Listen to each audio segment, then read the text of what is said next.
have to close at another record. Same story for the NASDAQ, which finished ahead 80 today. They're talking about recording. Yahoo is taking heat tonight for scanning customer emails and then selling information to advertisers. Deirdre Bolton of the Fox Business Network joins us from New York with why Yahoo still does it while many other companies don't. Yeah. Good evening, Brett. So much for worries about privacy, right? Yahoo is scanning more than 200 million of its inboxes for data that can be sold to advertisers. So Yahoo does exclude some very sensitive content, such as health and medical information, but it's unclear if the company excludes other kinds of sensitive data. Details from bank transfers is one example. Yahoo Mail's privacy policy also says that email accounts are subject to manual review, and that means certain employees could have access. The setup is pretty gutsy for the company, especially considering that it had 2 infamous data breaches which exposed more than 3 billion users' data. There was also a separate breach at AOL, and as you know, these 2 companies are now together part of Oath, which was created in 2017, of which Verizon is the parent. Competitors such as Microsoft says it does not ever use email content for ad targeting in any way. Apple says it's never scanned through its customers' inboxes, though its privacy policy says it can access your data for law enforcement purposes or what they call issues of public importance. Google took criticism for years for scanning Gmail content. Finally, under pressure last year, ended its ad targeting email scanning. Yahoo, in its defense, says it only reads your emails to see what businesses you use. One example, if you sign up for a brokerage account, Yahoo will categorize you as an investor, and you will see finance-related ads when you log on. Bottom line, never assume your inbox is private. Brett, back to you. Good advice, Deirdre. Thanks. Some Facebook employees change what I write and what I accept. They consider the company's left-leaning political views. The New York Times reports one Facebook engineer has written a memo denouncing a mob mentality against anyone who opposes those left-leaning views. The Times says more than 100 employees have joined an online group called FBers for Political Diversity. What we learned from the Tuesday primaries, big race down in Florida, the panel discusses next. But as we go to break, live images from the Arizona State Capitol as people in Phoenix pay their final respects to Senator John McCain. That man on the left little things can be seems to be That's why there's Otesla. Otesla is not a a cream. little bit It's a weary. pill that treats moderate to severe plaque psoriasis differently. With Otesla. I hope he's okay. The man standing over John McCain's casket seemed to be having a hard time balancing.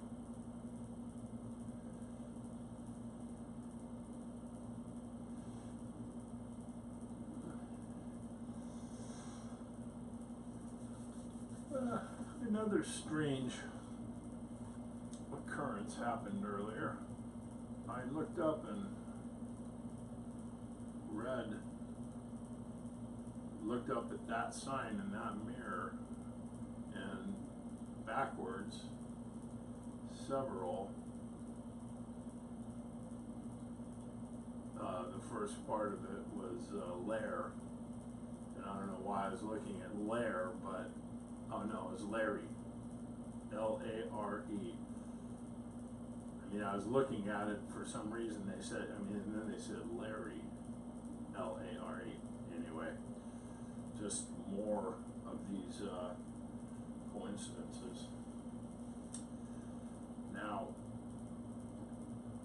if I can take a minute here, I'm trying to take something from, let's say, Facebook. My friend Debbie Williams is feeling concerned. Prayer warriors, please pray for my dad. Complications from 2 back surgeries 2 weeks ago. As I continue also to have back problems. Was at Health South Rehab, breathing difficulties, so they rushed him to ER. Amazingly enough, I was just telling Alicia this morning that I was also having some breathing difficulties, but I was talking to somebody yesterday who thinks that it was just, you know, a lot of pollen in the air, sneezing, coughing, difficult to breathe. Either way, my point is the discussion happened about my back and about difficulty to breathe, and now I'm looking down and reading that my friend Debbie wants prayers, which I'll say right now. Dear Father, may your guiding hand be on Debbie Diaz's father as he struggles through this difficult time with trying to recover from his surgeries on his back. May he find it your guiding love in this trying time. In Jesus' name, we pray. Amen.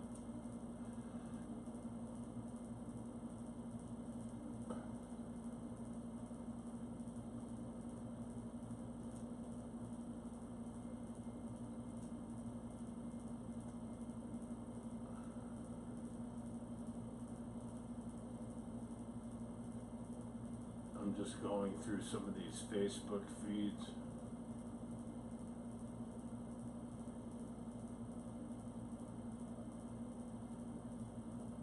And there's some pretty bizarre comments being made that I don't even want to read or repeat right now.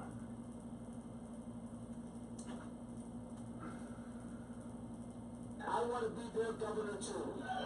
As governor, I said, will I work want, my butt off he to said, accomplish I great want. things for this state. I will show the courage to lead, and we'll keep Florida great, and we'll make it even greater. I'm going to stay consistent with my values, and I'm going to offer voters something to go out and vote for, and not just against. I think that when voters look, do they really want to gamble on a Democratic Party that's gone so far to the left? That is not what the broader American public is looking for. The Florida governor's race I have to now agree set with in that. stone, and this race could be epic. Actually, it could be a proxy race for Epic. 2020. If you look at Donald Going Trump on. as president, supporting Where is Congressman that Ron race? DeSantis, and Bernie Sanders Florida. supporting Florida Andrew governor. Gillum, the Tallahassee mayor, who surprised everybody with their win. Gillum winning by about 3 percentage points, but was really a surprise over Gwen Graham in that race. In the Republican side, it wasn't even close. Ron DeSantis beating Adam Putnam. President tweeting, not only did Congressman Ron DeSantis easily win the Republican primary, but his opponent in November is his biggest dream. A failed socialist mayor named Andrew Gillum, who has allowed crime and many other problems to flourish in his city. This is not what Florida wants or needs. We'll start with that race. Let's bring in our panel. Matthew Continetti, editor-in-chief of How's this whole Washington thing Beacon. gonna play Amy out? Stoddard, associate editor at Real Clear Politics, and Jonathan That's the Swan, comments. national political reporter for Trying to Axios. guess. Okay, Matthew, this is quite a showdown down there. Already, we didn't waste any time getting to really what the 2018 midterm will be about. Neither party really has an agenda, so it's going to be about personalities and insults and where one stands in relation to the president. One thing though, of all the states, Florida is perhaps the most MAGA East, right? I mean, President Trump is about 50% approval there. The Democrats haven't been in the governor's mansion since the last century. And Rick Scott, the current governor, who's challenging incumbent Bill Nelson, has a very slight lead according to Real Clear Politics. You know, the Democrats are looking at the past races, and to your point, they haven't won. And so this is a candidate who is far to the left of the other candidates that they have run for governor. At least in he's years past. admitting it. That's right. The Bernie wing has not been doing very well in these primaries, and this is a Reach big around this victory way. for them. Drip on What you're myself. going to see is the Democratic Party try to come in and help Did I just say Senator reach Bill around? Nelson, the incumbent Democratic in No. his Senate race against Rick Scott. He's not doing very well. He's going to need a lot of help. They're going to try to mobilize on some new issues in Florida that are post-2016. Those are the Parkland shooting. The storm survivors have moved from Puerto Rico to Florida. Trump's response to Hurricane Maria is less than adequate to them. These are new factors, but at the same time, Republicans clearly have an advantage here. The idea that someone running on let's abolish ICE and Medicare for all is going to suddenly take over the governor's mansion is probably a fantasy. You know, Andrew Gillum was on today with Shep, and I heard him mention red tide and algae blooms 3 times. I mean, this could be different issues here. But there was a controversy today. Ron DeSantis on our air had this to say, and this was the reaction. We've got to work hard to make sure that we continue Florida going in a good direction. Let's build off the success we've had on Governor Scott. The last thing we need to do is to monkey this up by trying to embrace a socialist agenda with huge tax increases. I find it appalling that people on the left are trying to make that into a racial slur.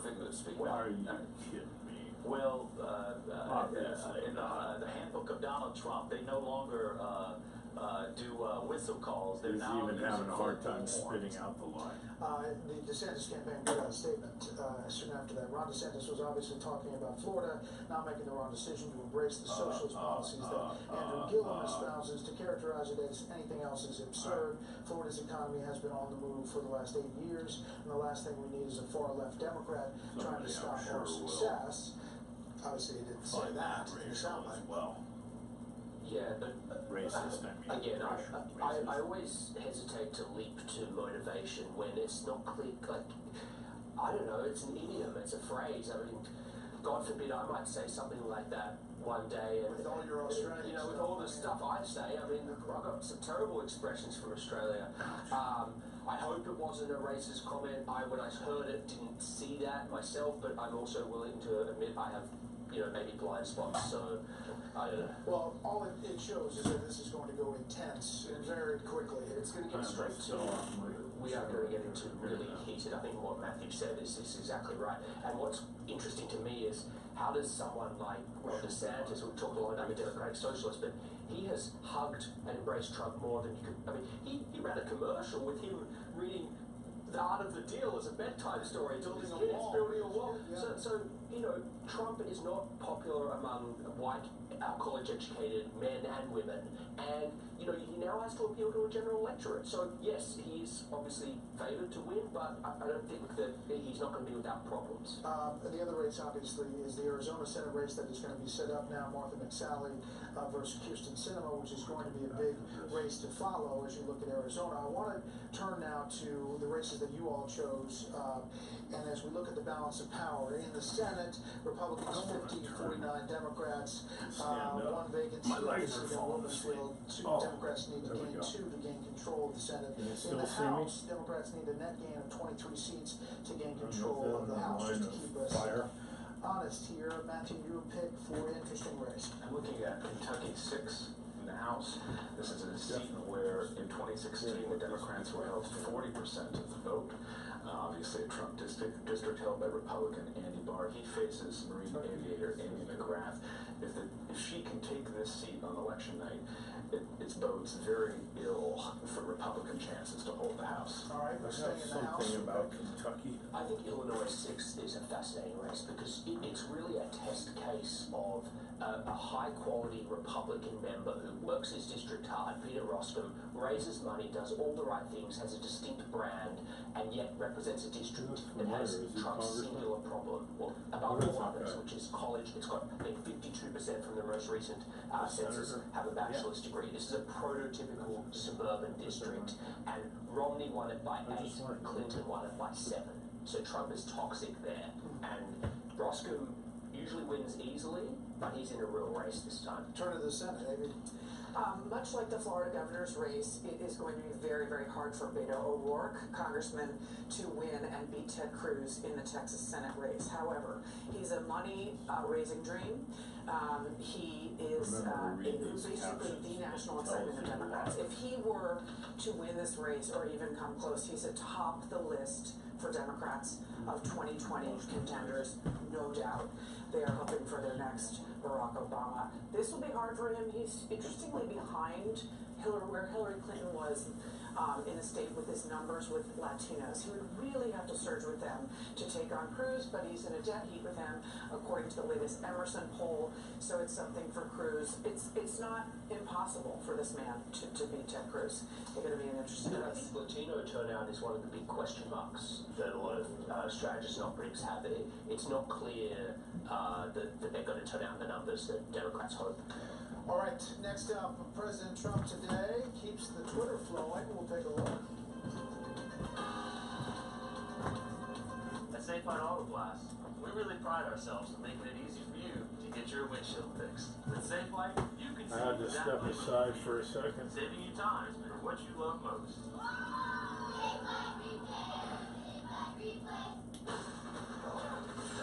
You're not busy, are you? Drug dealers. Corrupt judges. I want justice. Do I have your attention? I'm gonna go to. Immediate help with small jobs and chores around your home. Sound impossible? Not with the tech. I was gonna text my daughter, but it's been a rough week for her and I, my daughter and I. You know, I was pushing probably way too hard on her to try and make sure that the school year kicked off right. And one of the main things I was trying to help her with was taking notes, you know.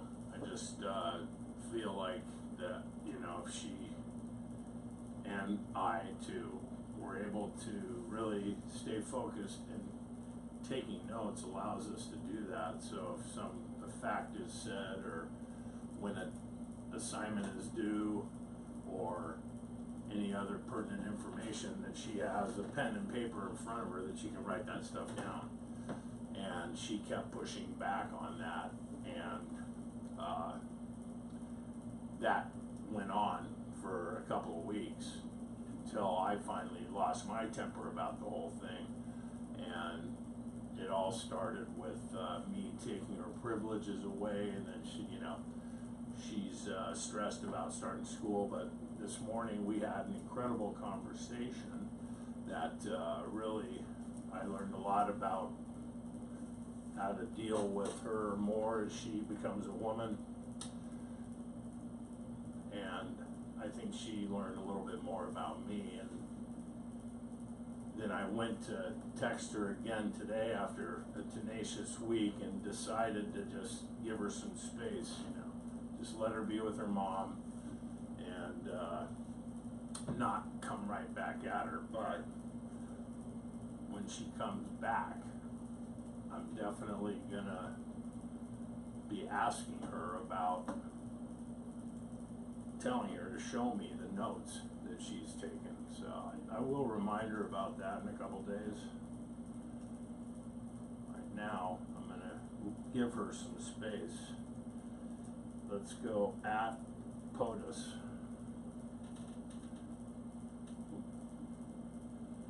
Let's see what the president's tweeting about.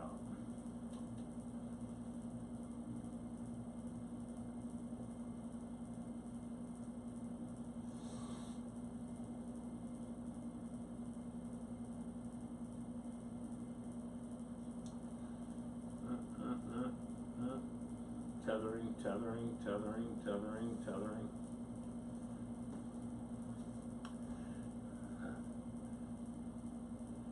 Glasses. Brett Bear. Just a little while ago, I've got a couple other videos where I drop my glasses down, and then Brett Bear does the same thing at the exact same time. And then I asked about whether he was wearing his glasses today. That's a great view of the White House. And Talking about CNN. CNN is being torn apart from within based on their being caught in a major lie and refusing to admit the mistake. Sloppy Carl Bernstein, a man who lives in the past and thinks like a degenerate fool, making up story after story, is being laughed at all over the country. Fake news. The president just tweeted that moments ago. Back at the panel. This has to do with CNN and Lanny Davis being a source for a story that he says is no longer true, for about Michael Cohen. Right, and CNN continues to stand by its story, even saying that they had other sourcing for this claim that Trump had the White House knowledge of the Trump Tower meeting before it happened. It's hard, though, to see where that other sourcing would come from, other than Lanny Davis, who admitted being the source, and now walks it back. The larger picture here, though, Brett, is Trump is, I think, continually saved by three things. One is a news media like CNN, which sometimes discredits itself with some of its false reporting and also its bias. Another thing is the lack of a credible Democratic alternative, right? Because when you look at the Democrats, it's impeachment, it's abolish ICE, it's Medicare for all. And then the third thing, which of course is always neglected in the midst of all these scandals, is the American economy. And the news there continues to be good with consumer confidence and GDP numbers just today. Just speaking of that, the gross domestic product revised 4.2%. Will Republicans, AB, this fall be able to kind of not talk tweets, not talk investigation, and talk economy and win? No, that's what's so frustrating. Look, the Republicans can win these elections. They can hold their majority, but a lot of people are betting against it for many reasons, and one of them is the unpopularity of President Trump in the districts that they need to hold on to, where either Hillary won or Trump won by 4% Even though the overall approval number looks like it's holding at whatever it is, 41 to 46. It just depends on which voters are mobilized. We were all just talking about whether or not Latino voters are mobilized, or African Americans, or kids. In midterms, those voters never show up. If that changes this year, God help the Republicans. If it's the traditional midterm electorate, it's very likely they can hang on. But talk to any member of Congress and say, how's it going when you message the economy at home? They can't cut through the noise of Michael Cohen and all this other stuff. There's a couple of things here. One is, I was talking to some Republican strategists who are involved in one of these House races. They are very focused on trying to change the focus on the economy. So it's not give us a pat on the back for doing tax reform. It's make voters scared that Democrats will raise your taxes. There needs to be a sharp. That's their point of view. The other thing that the White House and others are grappling with is President Trump can genuinely move the Republican base profoundly, more than we've seen any leader for a long time. However, he's toxic with the independents. So you bring him into a district, you can drive up Republicans, but he can also have a real harmful effect on the independents. I mean, I've heard Democrats talk about the economy as it's in a sugar high. We're going to dig deep this week and take a look at where the economy is, where it may be going, and how that plays out. Panel, thank you. When we come back, a special ride to school for a special little girl. I got a million ways to get it. They say an apple doesn't fall far from the tree. Well, by the way, I wanted to mention that during lunch I held an apple up to the camera, and right after that is when they started discussing Apple being one of the companies that is collecting data on its customers. That was just another parody that I thought I'd bring to your attention. So,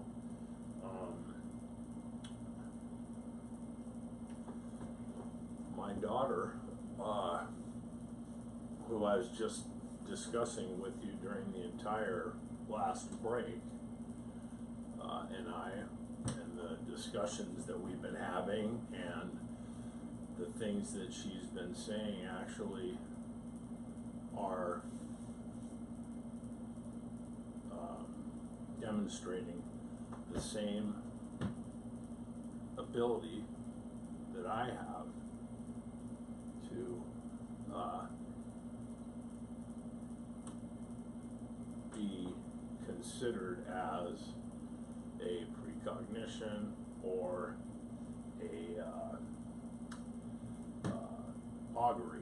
That's the new word. So the things she says show the signs of events that haven't occurred yet all the time.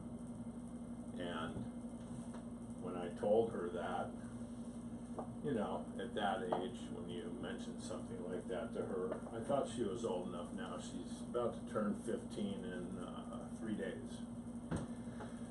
So she'll be 15 on, let's see here, what's today? Let me check the calendar. Today today is the 29th, and her birthday is on Friday, so she's pretty happy this year. Her birthday over the last couple of years has landed on the weekend, and she's pretty excited that she gets to experience what it's like to have a birthday on a school day. She's pretty excited about it. I know a lot of her friends, and she is an expert at making friends. She has a bunch. Are going to do something for her, and but she's with her mom this weekend, so I won't see her on her birthday. I don't think I'll be able to maybe find out if I can see her sometime over the weekend, but either way, I have to send out invitations for a beach party that we're going to have with my entire family, her entire family, that are located in, locally in the area at Huntington Beach, where we'll have a big bonfire and do all the food, the hot dogs and hamburgers, and swim at the beach. I have about 9 days to try and get rid of this thing. Wow, it's gotten big. I lost about 35 pounds and I've gained every bit of it back and then some.